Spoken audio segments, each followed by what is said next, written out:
Hey guys, welcome back to the channel. So ಇನ್ನೇನು ನಮಗೆ Russell mania 41 ನೋಡೋದಕ್ಕೆ ಸಿಗ್ತಾ ಇದೆ. ಅಂಡ್ ಈ ಬಾರಿಯ ರಸಲ್ ಮೇನಿಯಾನ ಡಬ್ಲ್ಯೂ ಅವರು ಬಿಗ್ಗೆಸ್ಟ್ ರಸಲ್ ಮೇನಿಯಾ ರೀತಿ ಬುಕ್ ಮಾಡ್ತಾ ಇದ್ದಾರೆ. ಬಟ್ ಈ ಬಾರಿಯ ಬಿಗ್ಗೆಸ್ಟ್ ರಸಲ್ ಮೇನಿಯಾದಲ್ಲಿ ಬಿಗ್ಗೆಸ್ಟ್ ಡಬ್ಲ್ಯೂ ಸೂಪರ್ ಸ್ಟಾರ್ಸ್ ಗಳೇ ನಮಗೆ ನೋಡೋದಕ್ಕೆ ಸಿಗ್ತಾ ಇಲ್ಲ.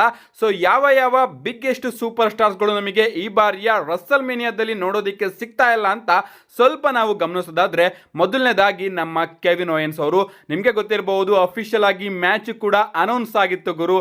ಬಟ್ ನಮ್ಮ ಕೆವಿನ್ ಓಯನ್ಸ್ ಅವರಿಗೆ ನೆಕ್ ಇಂಜುರಿ ಆದ ಕಾರಣ ಅವರು ಡಬ್ಲ್ಯೂ ಇಂದ ಈಗ ಹೊರಗಡೆ ಇದ್ದಾರೆ. ಅಂಡ್ ಎರಡನೇದಾಗಿ ನಮ್ಮ ಶಿಎಂಎಸ್ ಅವರು, ಲಿಟ್ರಲಿ ನನಗಂತೂ ಅರ್ಥ ಆಗ್ತಾ ಇಲ್ಲ ನಮ್ಮ ಶಿಎಂಎಸ್ ಅವ್ರನ್ನ ಯಾಕೆ ಡಬ್ಲ್ಯೂ ಅವರು ರಸಲ್ ಮೇನಿಯಾದಲ್ಲಿ ಬುಕ್ ಮಾಡ್ತಾ ಇಲ್ಲ ಅಂತ. ನಾನಂತೂ ಅನ್ಕೊಂಡಿದ್ದೆ ರಸಲ್ ಮೇನಿಯಾದಲ್ಲಿ ಇಂಟರ್ಕಾಂಟಿನೆಂಟಲ್ ಚಾಂಪಿಯನ್ಶಿಪ್ ಪಿಕ್ಚರ್ ಅಲ್ಲಿ ನಮಗೆ ಶಿಎಂಎಸ್ ಅವರು ನೋಡೋದಕ್ಕೆ ಸಿಗ್ತಾರೆ. ಅಂಡ್ ಇದರಿಂದ ಅವರು ರಸಲ್ ಮೇನಿಯಾದಲ್ಲಿ ಗೆದ್ದು ಗ್ರ್ಯಾಂಡ್ ಸ್ಲಾಮ್ ಚಾಂಪಿಯನ್ ಆಗ್ತಾರೆ ಅಂತ. ಬಟ್ ಐ ಥಿಂಕ್ ನಮ್ಮ ಶಿಎಂಎಸ್ ಅವರಿಗೆ ಇಷ್ಟು ಬೇಗ ಡಬ್ಲ್ಯೂ ಅವರು ಗ್ರ್ಯಾಂಡ್ ಸ್ಲಾಮ್ ಚಾಂಪಿಯನ್ ಆಗೋ ಅವಕಾಶನ ಕೊಡೋದಿಲ್ಲ ಅನ್ಕೋತೀನಿ. ಈಗ ಅವರಂತೂ ನಮಗೆ ನೋಡೋದಕ್ಕೇನೆ ಸಿಗ್ತಾ ಇಲ್ಲ. ಇದಾದ್ಮೇಲೆ ನಮ್ಮ ಸ್ಯಾಮಿ ಝೈನ್ ಅವರು ಕೂಡ ಕೆವಿನ್ ಓಯನ್ಸ್ ಅವರ ಮೇಲೆ ಮ್ಯಾಚ್ ಆಡೋದ್ಮೇಲೆ ಒಂದು ರೀತಿ ಮಾಯನೇ ಆಗ್ಬಿಟ್ಟಿದ್ದಾರೆ. ಇದಾದ್ಮೇಲೆ ನಮ್ಮ ಜಿಮ್ಮಿ ಊಸೋ, ನಮ್ಮ ಗಂತರ್ ಅವರು ಜಿಮ್ಮಿ ಊಸೋ ಅವರ ಮೇಲೆ ಬ್ರೂಟಲ್ ಆಗಿ ಅಟ್ಯಾಕ್ ಮಾಡಿದ್ದಾರೆ. ಅಂಡ್ ಇದರಿಂದ ನಮ್ಮ ಜಿಮ್ಮಿ ಊಸೋ ಅವರ ಯಾವುದೇ ಮ್ಯಾಚ್ ನಮಗೆ ರಸಲ್ ಮೇನಿಯಾದಲ್ಲಿ ನೋಡೋದಕ್ಕೆ ಸಿಗ್ತಾ ಇಲ್ಲ. ಇದಾದ್ಮೇಲೆ ನಮ್ಮ ಬೆಕ್ಕಿ ಲಿಂಚ್ ಅವರಿಗೆ ಡಬ್ಲ್ಯೂ ಅವರು ರಸಲ್ ಮೇನಿಯಾದಲ್ಲಿ ಒಂದು ಮ್ಯಾಸಿವ್ ಪ್ಲಾನ್ ನ ಇಟ್ಕೊಂಡಿದೆ ಅಂತ ಅಪ್ಡೇಟ್ಗಳು ಬರ್ತಾ ಇತ್ತು. ಬಟ್ ಅದನ್ನೆಲ್ಲದನ್ನು ಕೂಡ ಈಗ ಕ್ಯಾನ್ಸಲ್ ಮಾಡಿ ರಸಲ್ ಮೇನಿಯಾಗೆ ನಮ್ಮ ಬೆಕ್ಕಿ ಲಿಂಚ್ ಅವ್ರನ್ನೇ ಡಬ್ಲ್ಯೂ ಅವರು ಬುಕ್ ಮಾಡಿಲ್ಲ. ಇದಾದ್ಮೇಲೆ ಸೋಲೋ ಸಿಕೋವಾ, ನಿಜವಾಗ್ಲೂ ಈ ವ್ಯಕ್ತಿನ ನೋಡಿದ್ರೆ ನನಗಂತೂ ಸಿಕ್ಕಾಪಟ್ಟೆ ಬೇಜಾರಾಗುತ್ತೆ. ಬಂದು 3 ವರ್ಷ ಆದ್ರೂ ಕೂಡ ರಸಲ್ ಮೇನಿಯಾದಲ್ಲಿ ಇನ್ನೂ ಕೂಡ ಒಂದು ಮ್ಯಾಚ್ ಅಲ್ಲೂ ಕೂಡ ಕಂಪೀಟ್ ಮಾಡೋದಕ್ಕೆ ಆಗಿಲ್ಲ.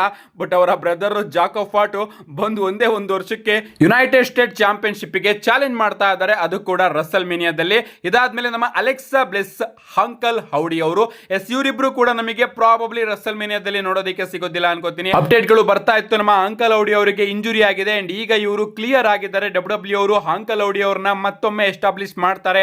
ಅಲೆಕ್ಸಾ ಬ್ಲೆಸ್ ಹಾಗೆ ಅಂಕಲ್ ಹೌಡಿ ಅವರ ಸ್ಟೋರಿ ಲೈನ್ ಮತ್ತೊಮ್ಮೆ ನಮಗೆ ನೋಡೋದಕ್ಕೆ ಸಿಗುತ್ತೆ. ಅಂಡ್ ರಸಲ್ ಮೇನಿಯಾದಲ್ಲಿ ಒಂದು ವಿಭಿನ್ನ ಆಂಗಲ್, ಬಿಗ್ ಆಂಗಲ್ ನ ಡಬ್ಲ್ಯೂ ಅವರು ಪ್ಲಾನ್ ಮಾಡ್ತಾ ಇದ್ದಾರೆ ಅಂತ. ಬಟ್ ಇಷ್ಟು ಟೈಮು ರಸಲ್ ಮೇನಿಯಾಗೆ ಉಳಿದಿರೋದ್ರಿಂದ ಐ ಥಿಂಕ್ ಈ ಒಂದು ಪ್ಲಾನ್ ಕೂಡ ಡಬ್ಲ್ಯೂ ಅವರು ಸದ್ಯಕ್ಕೆ ಪೋಸ್ಟ್ ಪಾನ್ ಮಾಡಿದ್ದಾರೆ ಅನ್ಕೋತೀನಿ. ಅಂಡ್ ರಸಲ್ ಮೇನಿಯಾ ಆದ್ಮೇಲೆ ಅಂಕಲ್ ಹೌಡಿ ಹಾಗೆ ಅಲೆಕ್ಸಾ ಬ್ಲೆಸ್ ಅವರ ಸ್ಟೋರಿ ಲೈನ್ ನಮಗೆ ನೋಡೋದಕ್ಕೆ ಸಿಗಬಹುದು. ಅಂಡ್ ಫೈನಲಿ ನಮ್ಮ ಕೇರಿಯನ್ ಕ್ರಾಸ್, ಇವರಂತೂ ಇದ್ದೇ ಇರ್ತಾರೆ ಎಲ್ಲ ಲಿಸ್ಟ್ ಅಲ್ಲೂ. ಏನೇ ಆಗ್ಲಿ ಗೈಸ್, ಇಷ್ಟು ಬಿಗ್ ನೇಮ್ಸ್ ಗಳು ಈ ಬಾರಿಯ ರಸಲ್ ಮೇನಿಯಾದಲ್ಲಿ ಒಂದು ಮ್ಯಾಚ್ ಅಲ್ಲೂ ಕೂಡ ನಮಗೆ ನೋಡೋದಕ್ಕೆ ಸಿಗ್ತಾ ಇಲ್ಲ. ಅಪಿಯರೆನ್ಸ್ ನ ಕೊಡಬಹುದು, ಯಾವ ರೀತಿ ನಮ್ಮ ಬಾಬಿ ಲ್ಯಾಶ್ಲಿ ಅವರು ಆಂಡ್ರಾದೆ ಜಾಯಿಂಟ್ ಬ್ಯಾಟಲ್ ರಾಯಲ್ ನ ವಿನ್ ಆಗಿ ಆ ಒಂದು ಟ್ರೋಫಿನ ಇಟ್ಕೊಂಡು ಬಂದು ರಸಲ್ ಮೇನಿಯಾದಲ್ಲಿ ಕಾಣಿಸ್ಕೊಂಡಿದ್ರು, ಅದೇ ರೀತಿ ಇವರಲ್ಲಿ ಯಾರು ಬೇಕಾದ್ರೂ ರಸಲ್ ಮೇನಿಯಾದಲ್ಲಿ ಕಾಣಿಸ್ಕೋಬಹುದು. ಬಟ್ ಒಂದು ಬಿಗ್ ಮೂಮೆಂಟ್ ನ ಕೊಡೋದಕ್ಕೋಸ್ಕರ ಒಂದು ಬಿಗ್ ಮ್ಯಾಚ್ ಅಲ್ಲಿ ಇವ್ರು ಯಾರು ಕೂಡ ನಮಗೆ ನೋಡೋದಕ್ಕೆ ಸಿಗೋದಿಲ್ಲ. ರಸಲ್ ಮೇನಿಯಾ ಬಗ್ಗೆ ಮಾತಾಡ್ತಿದ್ವಿ ಅಂದ್ರೆ Russell mania total match card ಬಗ್ಗೆ ಕೂಡ ಮಾತಾಡೋಣ. ರಸಲ್ ವುಡ್ಸ್ ಅವರ ಅಪ್ಡೇಟ್ ಪ್ರಕಾರ ನಮಗೆ ಈ ಬಾರಿಯ ರಸಲ್ ಮೇನಿಯಾದಲ್ಲಿ 14ರಿಂದ 15 ಮ್ಯಾಚಸ್ ಗಳು ನಮಗೆ ನೋಡೋದಕ್ಕೆ ಸಿಗುತ್ತಂತೆ. ನಾನು ರೀಸೆಂಟ್ ಆಗಿ ನಿಮಗೆ ಹೇಳಿದ್ದೆ ಇದೇ ರೀತಿ 14ರಿಂದ 15 ಮ್ಯಾಚಸ್ ಗಳು ನಮಗೆ ರಸಲ್ ಮೇನಿಯಾದಲ್ಲಿ ನೋಡೋದಕ್ಕೆ ಸಿಗುತ್ತೆ ಅಂತ.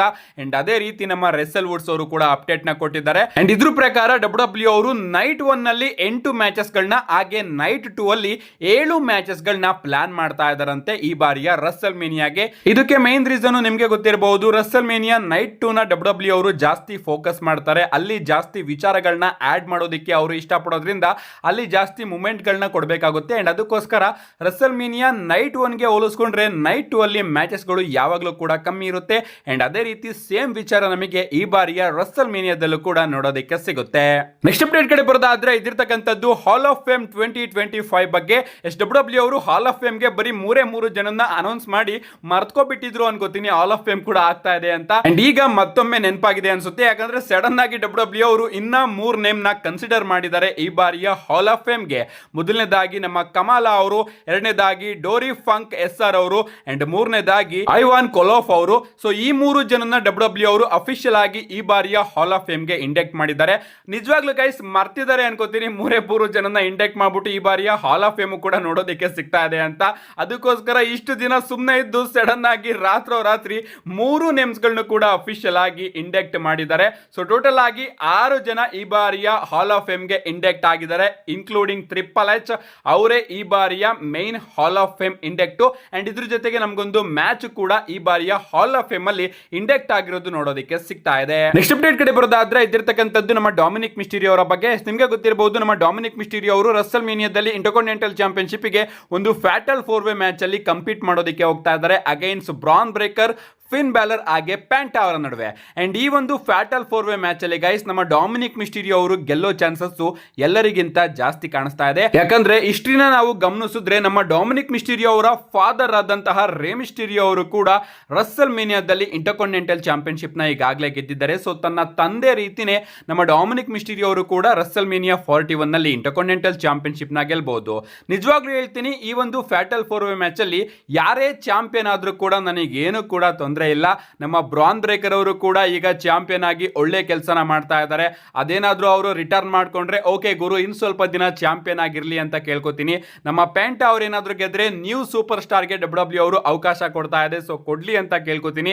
ನಮ್ಮ ಫಿನ್ ಬ್ಯಾಲರ್ ಅವ್ರು ಏನಾದ್ರೂ ಗೆದ್ರೆ ನನಗಂತೂ ಇನ್ನೂ ಖುಷಿ ಆಗುತ್ತೆ. ಯಾಕಂದ್ರೆ ನಾನಂತೂ ಫಿನ್ ಬ್ಯಾಲರ್ ಅವ್ರನ್ನ ಓಲ್ಡ್ ಫಿನ್ ಬ್ಯಾಲರ್ ಆಗಿ ನೋಡೋದಕ್ಕೆ ಕಾಯ್ತಾ ಇದ್ದೀನಿ. ಸೊ ರಸಲ್ ಮೇನಿಯಾದಲ್ಲಿ ಅವ್ರೇನಾದ್ರೂ ಇಂಟರ್ಕಾಂಟಿನೆಂಟಲ್ ಚಾಂಪಿಯನ್ ಆದ್ರೆ ನನಗಂತೂ ತುಂಬಾನೇ ಖುಷಿ ಆಗುತ್ತೆ. ಅಂಡ್ ಉಳಿದಿರ್ತಕ್ಕಂಥದ್ದು ನಮ್ಮ ಡಾಮಿನಿಕ್ ಮಿಸ್ಟೀರಿಯೋ ಅವರು WWE ಗೆ ಇಷ್ಟು ವರ್ಷ ಯಾವ ರೀತಿ ಅದ್ಭುತವಾದ ಕೆಲಸನ ಮಾಡಿದ್ದಾರೆ ನಿಮಗೆ ಗೊತ್ತಿರಬಹುದು. ಅದಕ್ಕೆ ಅವರಿಗೆ WWE ಅವರು ಏನಾದ್ರೂ ಪ್ರೈಸ್ ಕೊಡಬೇಕು ಅಂದ್ರೆ ಇಂಟರ್ಕಾಂಟಿನೆಂಟಲ್ ಚಾಂಪಿಯನ್ಶಿಪ್ ನ ಗೆಲ್ಸಿದ್ರೆ ಇನ್ನೂ ಕೂಡ ಒಳ್ಳೇದಾಗುತ್ತೆ. ಅಂಡ್ ಐ ಥಿಂಕ್ ನಮ್ಮ ಡಾಮಿನಿಕ್ ಮಿಸ್ಟೀರಿಯೋ ಅವರು ಗೆಲ್ತಾರೆ ಅಂತ ನನಗೂ ಕೂಡ ಅನಿಸ್ತಾ ಇದೆ. ನಮ್ಮ ಡಾಮಿನಿಕ್ ಮಿಸ್ಟೀರಿಯೋ ಅವರು ಈಗ ಇಂಟರ್ಕಾಂಟಿನೆಂಟಲ್ ಚಾಂಪಿಯನ್ಶಿಪ್ ಮ್ಯಾಚ್ ಅಲ್ಲಿ ಇರೋದು ನಮ್ಮ ಫಿನ್ ಬ್ಯಾಲರ್ ಅವರಿಗೆ ಇಷ್ಟ ಆಗ್ತಾ ಇಲ್ಲ. ಸೊ ಈ ಒಂದು ಸ್ಟೋರಿ ಲೈನ್ ನ WWE ಅವರು ಕಂಟಿನ್ಯೂ ಮಾಡ್ಕೊಂಡು ಹೋಗಬಹುದು. ಎಂಡಿಂಗ್ ಮೂಮೆಂಟ್ ಅಲ್ಲಿ ನಮ್ಮ ಫಿನ್ ಬ್ಯಾಲರ್ ಹಾಗೆ ಡಾಮಿನಿಕ್ ಮಿಸ್ಟೀರಿಯೋ ಅವರ ನಡುವೆನೆ ಯಾವುದೋ ಒಂದು ಆಂಗಲ್ ನ WWE ಅವರು ತೋರಿಸಬಹುದು. ಒಂದು ನಮ್ಮ ಫಿನ್ ಬ್ಯಾಲರ್ ಅವ್ರನ್ನೇ ಡಾಮಿನಿಕ್ ಮಿಸ್ಟೀರಿಯೋ ಅವರು ಪಿನ್ ಮಾಡಿ ಹೊಸ ಇಂಟರ್ಕಾಂಟಿನೆಂಟಲ್ ಚಾಂಪಿಯನ್ ಆಗಬಹುದು, ಅಥವಾ ನಮ್ಮ ಫಿನ್ ಬ್ಯಾಲರ್ ಅವರು ಫಿನಿಶರ್ ಆಗ್ತಂತಹ ವ್ಯಕ್ತಿನ ಪಿನ್ ಮಾಡಿ ನಮ್ಮ ಡಾಮಿನಿಕ್ ಮಿಸ್ಟೀರಿಯೋ ಅವರು ಹೊಸ ಇಂಟರ್ಕಾಂಟಿನೆಂಟಲ್ ಚಾಂಪಿಯನ್ ಆಗಬಹುದು. ಅಂಡ್ ಹಿಂಗೆ WWE ಅವರು ಫಿನ್ ಹಾಗೆ ಡಾಮಿನಿಕ್ ಮಿಸ್ಟೀರಿಯೋ ಅವರ ನಡುವೆನೆ ರಸಲ್ ಮೇನಿಯಾ ಮುಗಿದ ಮೇಲೆ ಸ್ಟೋರಿನ ಮಾಡ್ಕೊಂಡು ಹೋಗೋ ಚಾನ್ಸಸ್ ಜಾಸ್ತಿ ಕಾಣಿಸ್ತಾ ಇದೆ. ನಿಮ್ಗೇನು ಅನ್ಸುತ್ತೆ ಈ ಒಂದು ಇಂಟರ್ಕಾಂಟಿನೆಂಟಲ್ ಚಾಂಪಿಯನ್ಶಿಪ್ ಮ್ಯಾಚ್ ಅಲ್ಲಿ ಯಾರು ಗೆಲ್ತಾರೆ? ನಿಮ್ಮ ಅನಿಸಿಕೆನ ಕಮೆಂಟ್ ಮಾಡಿ. ಅಂಡ್ ಆದಷ್ಟು ಬೇಗ ನನ್ನ ರಸಲ್ ಮೇನಿಯಾ 41 ನ ಪ್ರಿಡಿಕ್ಷನ್ ಕೂಡ ನಿಮಗೆ ನೋಡೋದಕ್ಕೆ ಸಿಗುತ್ತೆ. ಹೋಗ್ತಾ ನಮ್ಮ ನೆಕ್ಸ್ಟ್ ಅಂಡ್ ಫೈನಲ್ ಅಪ್ಡೇಟ್ ಕಡೆ ಬರೋದಾದ್ರೆ ಇದಿರ್ತಕ್ಕಂಥದ್ದು ನಮ್ಮ Cenation leader soon to be 17 time champion John Cena ಅವರ ಬಗ್ಗೆ. ನಮ್ಮ ಜಾನ್ ಸಿನಾ ಅವರನ್ನ WWE ಅವರು ಫೈನಲಿ ರಸಲ್ ಮೇನಿಯಾಗಿಂತ ಮುಂಚೆ ಒಂದು ಶೋಗೆ ಅಫಿಷಿಯಲ್ ಆಗಿ ಅನೌನ್ಸ್ ಮಾಡಿದ್ದಾರೆ.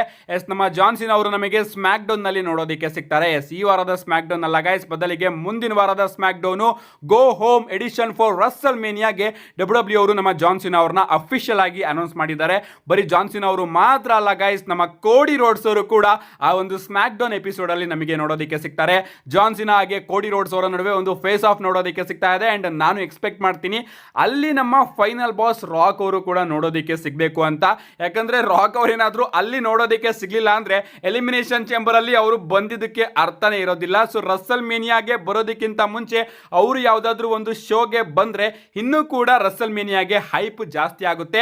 ಈಗಾಗಲೇ WWE ಅವರು ಜಾನ್ ಸಿನಾಗೆ ಕೋಡಿ ರೋಡ್ಸ್ ಅವ್ರನ್ನ ಅಡ್ವರ್ಟೈಸ್ ಮಾಡಿರೋದ್ರಿಂದ ಪ್ರಾಬಬ್ಲಿ ರಸಲ್ ಮೇನಿಯಾಗೆ ಇನ್ನೂ ಹೈಪ್ ನ ಜಾಸ್ತಿ ಮಾಡೋದಕ್ಕೆ ನಮ್ಮ ರಾಕ್ ಅವರು ಬರ್ತಾರೆ ಅಂತ ಅನ್ಕೋತೀನಿ. ನಿಮ್ಗೆ ಅನ್ಸುತ್ತೆ ಇದ್ರ ಬಗ್ಗೆ ನಿಮ್ಮ ಅನಿಸಿಕೆನ ಕಮೆಂಟ್ ಮಾಡಿ ಅಂತ ಹೇಳ್ತಾ, see you guys in my next video.